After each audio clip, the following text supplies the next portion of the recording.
You've got a parking ticket and you want to appeal.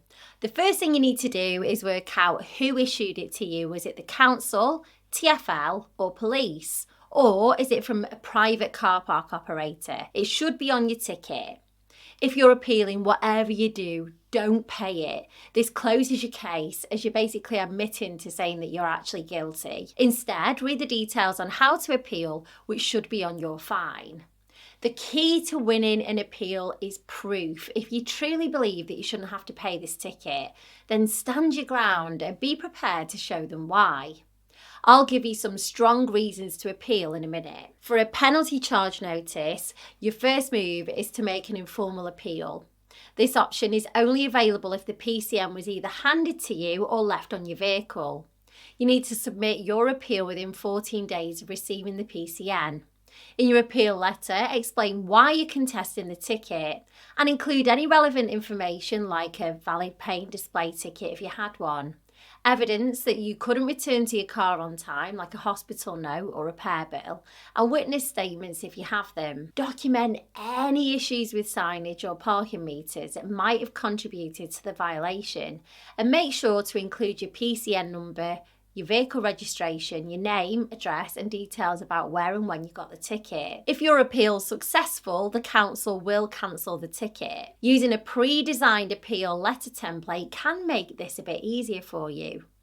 If your informal appeal doesn't succeed, don't lose hope. You can then make a formal appeal. You've got 28 days from the date on the PCN or the notice to owner to submit this appeal.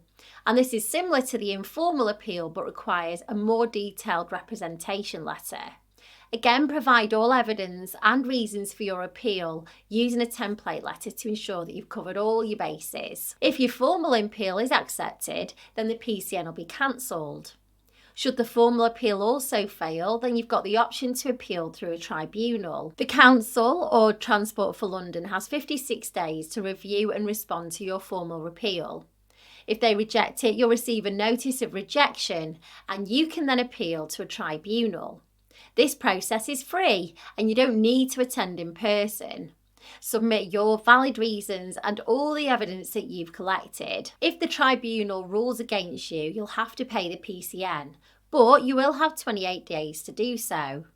If you fail to pay, the fine will increase and continued non-payment could result in court action, which can impact your credit score. Before I move on to the appeals process for a private parking ticket, I'll give you 5 strong reasons to appeal your ticket. Has the ticket been issued incorrectly?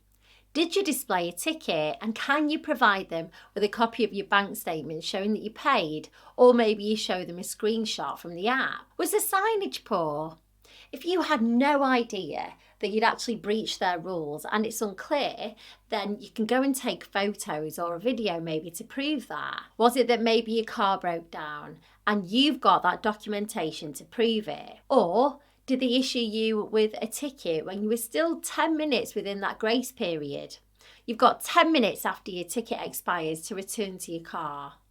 If your ticket expired at midday and you got to your car, let's say 12:05, then you were still within that 10-minute grace period. If you're pregnant, have a young baby or mobility problems, make sure you look into the Equality Act 2010. It means they need to cut you a bit of slack if you're late getting back to your car. If you have a parking charge notice from a private company, remember, it's not the same as a penalty charge notice. This type of notice is more like an invoice for breaking parking rules on private land. It's essential to verify if the issuing company is a member of the ATA, that's the Accredited Trade Association. Non-ATA members can't legally obtain your address from the DVLA, so then they can't enforce that ticket. Start by making an informal appeal. Contact the landowner or private parking management company and provide your reasons for contesting the ticket. Get loads of evidence like unclear signage, proof that you didn't own the vehicle at the time, or unclear markings in the car park.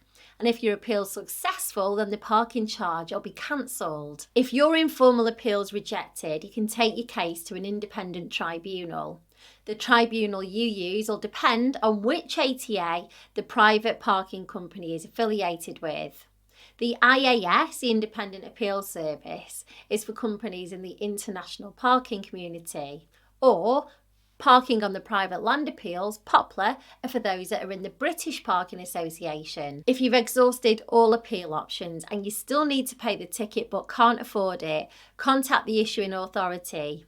Explain your situation and ask if they can arrange a more affordable payment method without additional charges. Ignoring a parking ticket is never a good idea. Whether you choose to appeal or pay it, make sure to handle it quickly just to avoid extra charges or legal complications. Using a free parking ticket appeal letter template can help you craft a strong case for your appeal. Always check the specific deadlines and guidelines provided by the issuing authority just to make sure that you comply with the necessary procedures. And if you're wondering, is my appeal going to be successful, and you want to chat with an online solicitors like JustAnswer, then they're currently running a £5 trial and you can ask as many questions that you've got in their online chat. I'll leave a link for them under this video for you, and if you do use it, you'll be supporting the Debt Advice Service, so thanks.